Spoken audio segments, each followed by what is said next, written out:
A very good day to all my students and my viewers। मेरा नाम सैयद ज़की अहमद है और मेरी फ़ोटोग्राफ आप इधर देख सकते हैं जिसमें अब दाढ़ी ऐड हो चुकी है।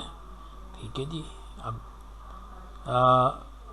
आज आपको जो मैं लेके जा रहा हूँ, आपको पता है हमारी इंटरनेशनल अकाउंटिंग स्टैंडर्ड्स की रिक्वायरमेंट है कि आपको 4 स्टेटमेंट्स चाहिए होती हैं। सबसे पहले इनकम स्टेटमेंट, उसके बाद आपको स्टेटमेंट ऑफ ओनर इक्विटी। इनसे आप वो इन्फॉर्मेशन ड्रॉ करते हैं जो बाद में बैलेंस शीट में आती है। तीसरे नंबर पे जो रिक्वायरमेंट होती है फाइनेंशियल, वो आपकी बैलेंस शीट है। और चौथे नंबर पर कैश फ्लो स्टेटमेंट है।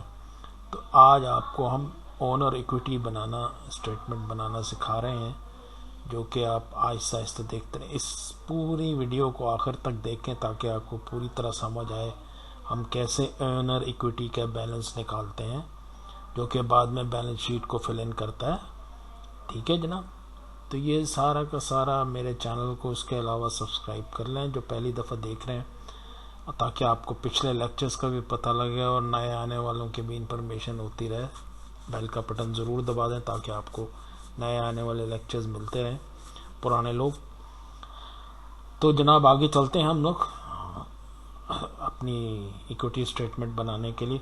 इक्विटी स्टेटमेंट आपको पहले ही पता है, इसमें वो हिस्सा जिसमें ओनर का कितना हिस्सा या पैसा लगा हुआ है उसकी पूरी होती है, और उसने कितने ऐड किए अपनी तरफ से पैसे या निकाले, उसकी पूरी इंफॉर्मेशन होती है।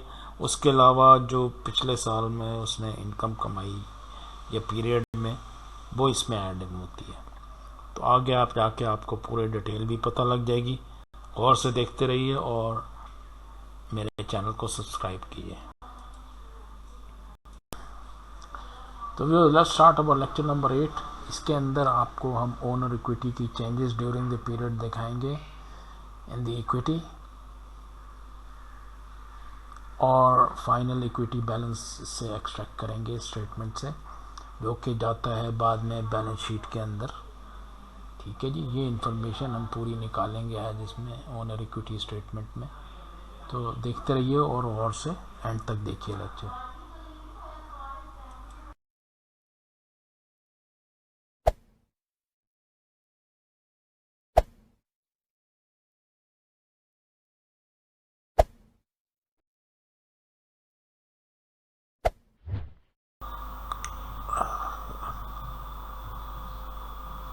Good morning viewers. ये अब आपको मैं स्टेटमेंट ऑफ इनकम स्टेटमेंट तो आपको पहले दिखाई थी, अब हम आपको स्टेटमेंट ऑफ ओनर इक्विटी दिखाते हैं।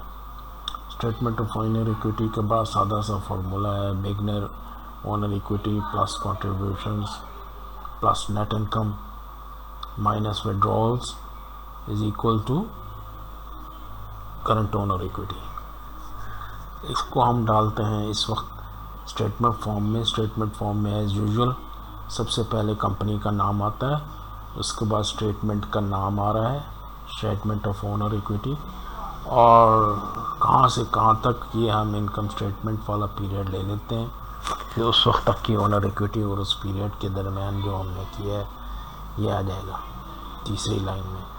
और फिर हम इसका एक फॉर्मेट बनाना शुरू करते हैं। ये देखिए फॉर्मेट बड़ा आसान सा है। सबसे पहले तो क्रिस्टोफर नोल्स की बिगनिंग ओनर इक्विटी, यानी 1 जनवरी को क्या थी, जैसे हमारी स्टेटमेंट थी। उसके बाद हम वहाँ फिगर ले लेते हैं। उसके बाद एडिशनल कंट्रीब्यूशंस। ठीक है जनाब। और एडिशनल कंट्रीब्यूशन अगर कोई है तो वो डालेंगे इसमें। और उसके बाद नेट इनकम। ये देखिए ये फॉर्मेट बन रहा है आहिस्ता आहिस्ता। और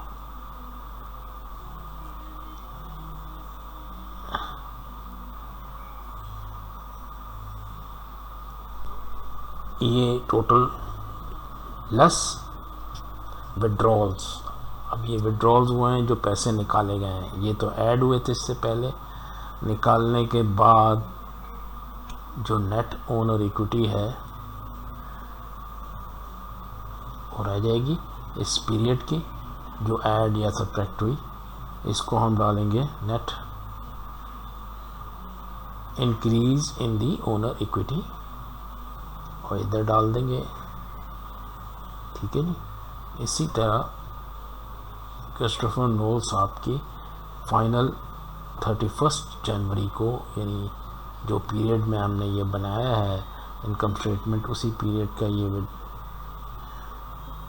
इक्विटी स्टेटमेंट है और ये बनाएंगे तो ये आ जाएगा 31 का बैलेंस हमारे पास। इसको हम डबल लाइन डाल देते हैं। अच्छा जी, अभी इस वक्त हम आपको देख रहे हैं राइट हैंड साइड पे हमारे पास ट्रायल बैलेंस है और लेफ़्ट हैंड साइड पे हम लोग इस वक्त स्टेटमेंट ऑफ इक्विटी बना रहे हैं। अब चलें एनालाइज करते हैं हमारी स्टेटमेंट को, ट्रायल बैलेंस से पिक करते हैं बैलेंसेस उन्हें ये बनाने के लिए कैपिटल इक्विटी स्टेटमेंट। अब देखें ये हमारे पास स्टार्टिंग ऑफ द नोल्स का कैपिटल था, नहीं था, कोई भी नहीं था, तो हमने एडिशनल कंट्रीब्यूशन निकाली ट्रायल बैलेंस से, तो उसमें आपने डाला था 50,000, तो वो डल गया 50,000 इधर स्टेटमेंट में। इसी तरह नेट इनकम आपने वहाँ से देखी इनकम स्टेटमेंट से, वो है 4600,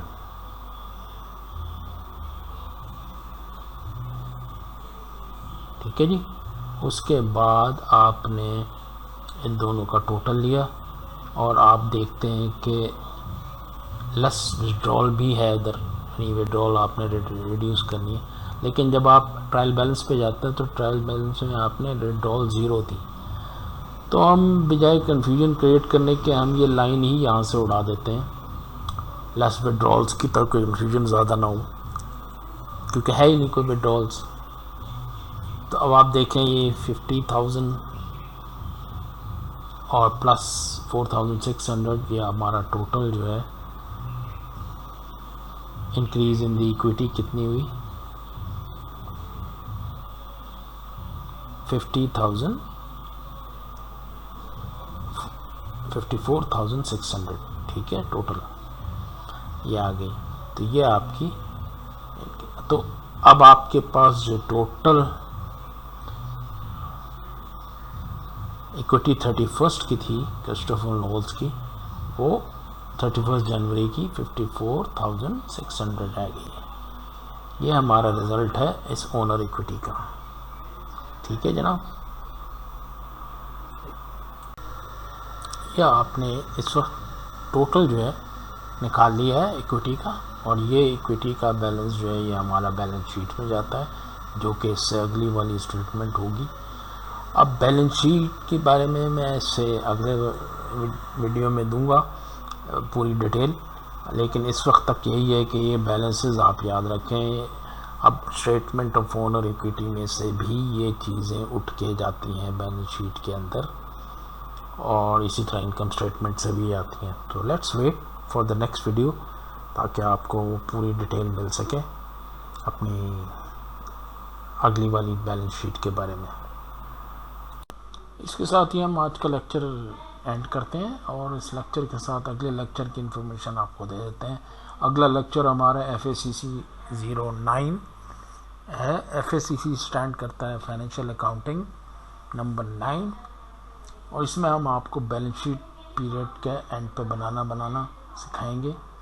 उसमें assets at the closing date और liabilities at the closing date, owner equity at the closing date दिखाई जाएंगी। तो वेट कीजिए मेरे नेक्स्ट लेक्चर का और कंटिन्यूली देखते रहिए, ताकि आपको थोड़ा फाइनेंशियल अकाउंटिंग पे अबूर हासिल हो। गुड। सो स्टूडेंट्स, मैं अपना चैनल अभी ये लेक्चर एंड करता हूँ इसके साथ ही, और आपको मेरा चैनल बता रहा हूँ, ये माइंड बेंडर्स 172। इधर आपको ना सिर्फ नॉलेज के बारे में मिलेगा, बल्कि सफ़रनामे भी बड़े मिल जाएंगे देखने के लिए। तो इसको ज़रूर सब्सक्राइब करें और इन वीडियोस को यूजुअली फुल आखिर तक देखा करें, ताकि वॉच टाइम आपका आए और आपका इम्पोर्टेंट लेक्चर्स आपको पता लगें आगे क्या आ रहे हैं, क्योंकि वो एंड पे मैं अमूमन बता रहा होता हूँ लेक्चर्स के बारे में। तो ये अगर कोई क्वेरी या कोई मुश्किल है, आपको बात करना चाहते हैं, तो मेरे ईमेल ये मौजूद है, इस पर करें। और उसके अलावा व्हाट्सएप नंबर मेरा ये है, इस पर आप मुझे कांटेक्ट कर सकते हैं। लेकिन कॉल्स को कोशिश करें ना करें, क्योंकि मेरे पास भी टाइम नहीं होता ज़्यादातर। Best of luck boss.